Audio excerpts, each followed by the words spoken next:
Hello అండి, అందరూ ఎలా ఉన్నారు? Welcome to Annapurna home bakes. ఈరోజు వెనిలా కేక్ని ఎంత సాఫ్ట్ అండ్ స్పాంజీగా ప్రిపేర్ చేసుకోవచ్చు. అంటే వెనిలా కేక్ అనగానే దీనికోసం ఓవెన్, బీటర్ ఇవన్నీ ఉండాలనుకుంటున్నారేమో. ఇవేమీ లేకుండా మనం ఎంత సాఫ్ట్ అండ్ స్పాంజీగా మనం వెనిలా కేక్ని ప్రిపేర్ చేసుకోవచ్చు. నా వీడియో మీరు ఫస్ట్ టైం చూస్తున్నట్లయితే లైక్ చేయండి, షేర్ చేయండి అండ్ సబ్స్క్రైబ్ చేసుకోవడం మాత్రం మర్చిపోకండి. ఈ కేక్ని మనం బ్రిటానియా స్టైల్ కేక్ అని కూడా అనొచ్చు. ఆ బ్రిటానియా స్టైల్ కేక్కి దీనికి డిఫరెన్స్ ఏంటంటే అందులో టూటీ ఫ్రూటీ యాడ్ చేస్తాము, ఆయిల్కి బదులు బటర్ యూజ్ చేస్తాము. ఈ కేక్లో మనం టూటీ ఫ్రూటీ యాడ్ చేయలేదు అండ్ బటర్ కూడా యూజ్ చేయలేదు. సో మీరు ఈ కేక్ నేర్చుకున్నట్లయితే ఆ కేక్ కూడా ఈజీగా చేసేవచ్చు. ఇంకా ఆలస్యం చేయకుండా వీడియోలోకి వెళ్ళిపోదాం. ముందుగా మనం ఈ కేక్ కోసం ఒక బ్రెడ్ మౌల్డ్ తీసుకోవాలి. దీని యొక్క సైజు 8x4 ఇంచెస్. టిన్ మొత్తం ఆయిల్తో గ్రీస్ చేసుకొని బటర్ పేపర్ని వేయాలి. మీరు ఈ కేక్ కోసం ఈ బ్రెడ్ మౌల్డ్ని యూజ్ చేయని అవసరం లేదండి. నాకు ఈ షేప్ కావాలి కాబట్టి నేను ఈ బ్రెడ్ మౌల్డ్ యూజ్ చేశాను. లేదు మీరు రౌండ్ టిన్ తీసుకున్నా పర్వాలేదు. కాకపోతే మనం తీసుకున్న బ్యాటర్కి ఆ టిన్ అనేది కరెక్ట్గా ఉండాలి. మనం ఎక్కువ బ్యాటర్ తీసుకొని చిన్న టిన్ తీసుకున్నా బాగుండదు. మన ఇంట్లో స్టీల్ బాక్సెస్ కూడా ఈ కేక్ కోసం మనం యూజ్ చేయొచ్చు. దీన్ని మనకి బటర్ పేపర్ లేకపోతే ఆయిల్ బ్రష్తో ఆయిల్ అప్లై చేసి మైదాని కొంచెం అలా డస్ట్ చేస్తే సరిపోతుంది. ఇప్పుడు వెట్ ఇంగ్రీడియంట్స్ తీసుకుందాం. దీనికోసం ముందుగా ఒక బౌల్ తీసుకొని దానిపైన ఒక స్ట్రైనర్ ఉంచాలి. ఒక కప్ మైదా తీసుకోవాలి. ఇక్కడ నేను తీసుకునే కప్ వచ్చేసి 250 ml కప్. అదేవిధంగా ఒక teaspoon baking powder, half teaspoon baking soda. వీటన్నిటిని బాగా జల్లించుకోవాలి. వీలైతే ఒక 2-3 టైమ్స్ జల్లించుకోండి. మనం తీసుకునే మైదా, బేకింగ్ పౌడర్, బేకింగ్ సోడా ఇవి మనం బ్రాండెడ్ యూజ్ చేయాలి. అది ఏ బ్రాండ్ అయినా పర్వాలేదు, కానీ లూజ్ మాత్రం తీసుకోవద్దు. అలా బ్రాండెడ్ తీసుకున్నట్లయితేనే మన కేక్ అనేది చాలా ప్లఫీగా వస్తుంది. ఇప్పుడు ఈ బౌల్ని పక్కన పెట్టుకోవాలి. ఇప్పుడు మనం ఈ కేక్ని ఓవెన్లో కాకుండా గ్యాస్ పైన మనం బేక్ చేస్తాం. దీనికోసం మనం ఒక పెద్ద బౌల్ని, అంటే ఇంట్లో బిర్యానీస్ కానీ ఇలాంటివి ఏమైనా చేసుకుంటాం కదండి, ఆ బౌల్ ఒక పెద్ద బౌల్ తీసుకొని దాని లోపల ఒక స్టాండ్ పెట్టి లిడ్ క్లోజ్ చేయాలి. లిడ్ క్లోజ్ చేసి మనం సిమ్లో పెట్టాలి. గ్యాస్ అనేది మీడియం టు లో ఫ్లేమ్లో ఒక 10 minutes ప్రీహీట్ చేసుకుంటే సరిపోతుంది. ఇప్పుడు మనం ఒక మిక్సీ జార్ తీసుకోవాలి. తీసుకొని మనం ఇందులో 2 eggs వేసుకోవాలి. ఈ ఎగ్స్ అనేది రూమ్ టెంపరేచర్లోనే ఎగ్స్ తీసుకోవాలి. అంటే ఫ్రిడ్జ్లోంచి తీసిన వెంటనే వేయకూడదు. ఒక 1 or 2 hours బయట పెట్టి అప్పుడు ఎగ్స్ అనేవి వేసుకోవాలి. ఇప్పుడు దీనికోసం మనం 1/2 cup షుగర్ అయితే సరిపోతుంది. కొంచెం ఎక్కువ కావాలి అనుకున్నప్పుడు 1/2 cup ప్లస్ 1 tablespoon యాడ్ చేసుకుంటే సరిపోతుంది.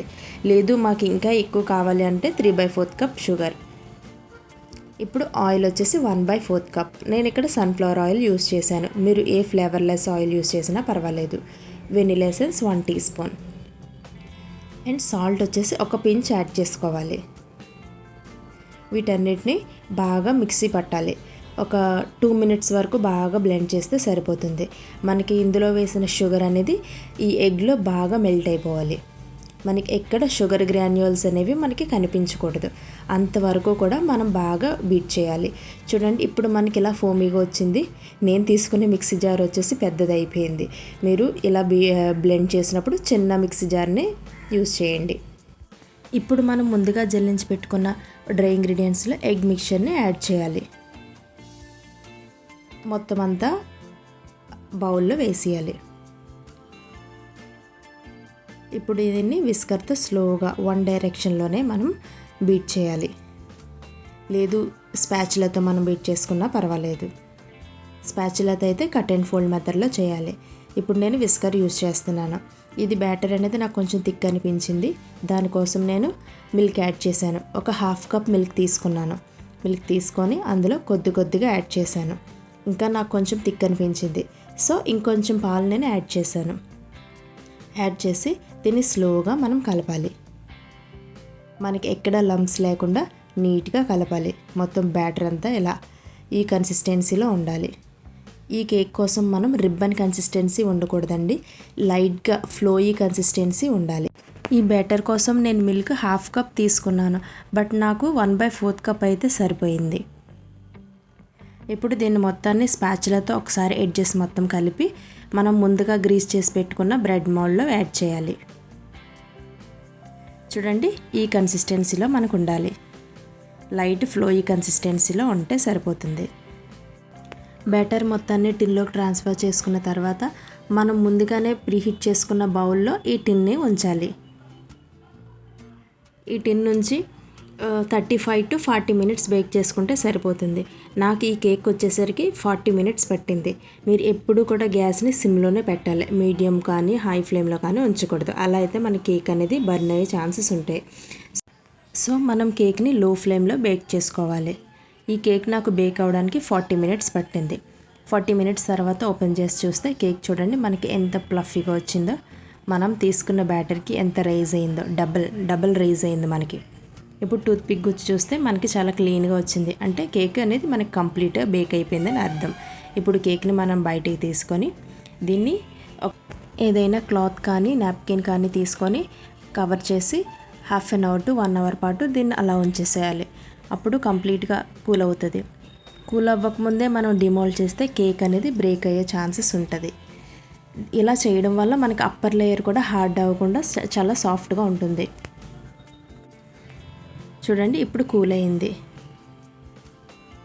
ఇప్పుడు దీన్ని మనం డిమోల్డ్ చేద్దాం. దీనికోసం మనం ఒక నైఫ్ తీసుకొని ఎడ్జెస్ అనేది లైట్గా స్క్రాప్ చేసుకోవాలి. ఇలా స్క్రాప్ చేయడం వల్ల మనకి డిమోల్డ్ చేసినప్పుడు కేక్ అనేది బ్రేక్ అవ్వదు. ఇప్పుడు చూడండి ఎంత ఈజీగా డిమోల్డ్ అవుతుందో. ఒక్కసారి పైన లైట్గా ఇలా ట్యాప్ చేస్తే సరిపోతుంది. ఇప్పుడు చూడండి ఎంత ఈజీగా రిమూవ్ అయిందో. మీరు బటర్ పేపర్ వేయకపోయినా సరే ఆయిల్తో గ్రీస్ చేసి టిన్నుని లైట్గా మైదాతో డస్ట్ చేసినా సరే మీకు ఇంతే ఈజీగా డిమోల్డ్ అవుతుంది.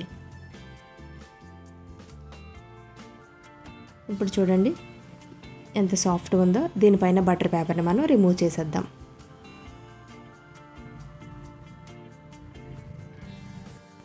మీకు కేక్ని చూస్తేనే తెలిసిపోతుందండి, నేను వేసిన బ్యాటర్కి కేక్ అనేది ఎంత బాగా రైజ్ అయిందో. మీరు కూడా నేను చెప్పిన మెజర్మెంట్స్తో ట్రై చేయండి, మీకు కూడా కేక్ అనేది ఇంతే సాఫ్ట్ అండ్ ఫ్లఫీగా వస్తుంది. చూడండి, ఇప్పుడు నేను లేయర్స్ కింద కట్ చేస్తున్నాను. చూడండి, లేయర్స్ కాదు, స్లైసెస్ కింద కట్ చేస్తున్నాను. చూడండి ఎంత సాఫ్ట్గా ఉందో కేక్.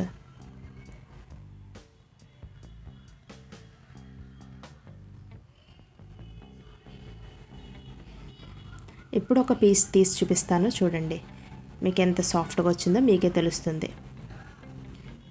మనం ఎంత ప్రెస్ చేసినా మళ్ళీ అదే పొజిషన్కి వస్తుంది. ఇలా అయినప్పుడు మాత్రమే మనకి కేక్ అనేది పర్ఫెక్ట్గా బేక్ అయినట్టు అర్థం. చాలా స్పాంజీగా ఉంటుంది ఈ కేక్. ఓవెన్ లేదు, బేటర్ లేదు అని అనుకునే వాళ్ళందరికీ ఈ కేక్ అనేది చాలా యూస్ఫుల్ అవుతుందండి. అండ్ చాలా సాఫ్ట్ అండ్ స్పాంజీగా కూడా వస్తుంది. మనం ఓవెన్ బేటర్ యూస్ చేసి కేక్ చేస్తే ఎంత సాఫ్ట్ అండ్ ఫ్లఫీగా వస్తుందో ఇది కూడా అంతే సాఫ్ట్ అండ్ ఫ్లఫీగా వస్తుంది. Thanks for watching.